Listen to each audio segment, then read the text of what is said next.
ఈరోజు మీరు అడిగారు కదా ప్రశ్న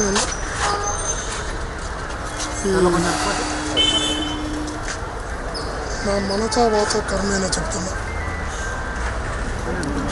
భగవంతుడి మీద భగవద్గీత మీద ప్రమాణం చేసి కూడా చెప్పాను. లెక్కరు నా జీవితంలో మత్తలేదు, లెక్కర జోలికి వెళ్ళలేదు, లెక్కర వ్యాపారం చేయలేదు, లెక్కర ఆదా నా జీవితంలో ఆశించలేదు, ఆశించడం కూడా. కారణం నా కుటుంబంలో 2 చనిపోయారు, మా నాన్న నా తమ్ముడు.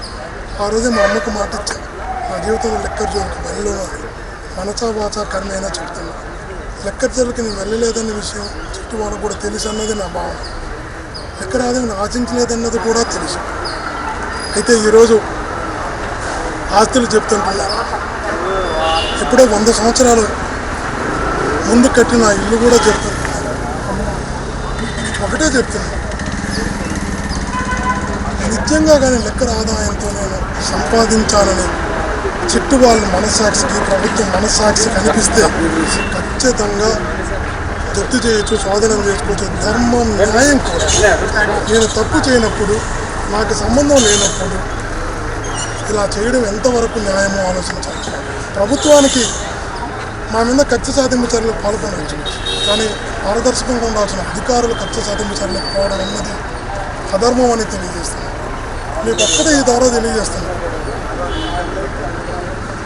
ఎంతకాలం నన్ను జైల్లో పెట్టి ఈ ప్రభుత్వం ఆనందించాలనుకుంటుందో, ఎంతకాలం నా పైన కక్ష సాధింపు చర్యలు చేస్తే ఈ ప్రభుత్వం సంతోషిస్తుందో అంతకాలం జైల్లో పెట్టుకోమనండి.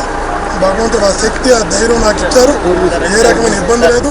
నా మనసులో చెప్పాలనుకున్న అన్ని అంశాలను కూడా నేను వేస్ట్ కోర్టులో కూడా, నిండు కోర్టులో కూడా తెలియజేయడం జరిగింది. ఖచ్చితంగా చెప్తున్నా, ఆలస్యమైన న్యాయం గెలుస్తుంది. న్యాయస్థానంపై నమ్మకం ఉంది.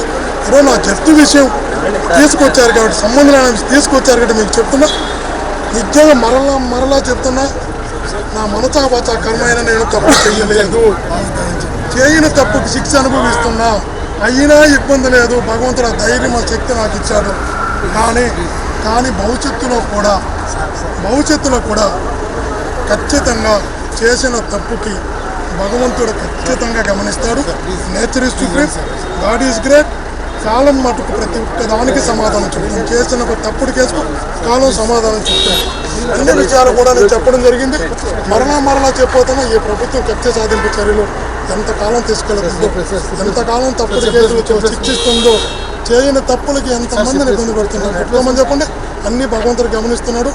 ఆలస్యమైన న్యాయస్థానంలో న్యాయం జరుగుతుంది, ఖచ్చితంగా తీరుతుంది.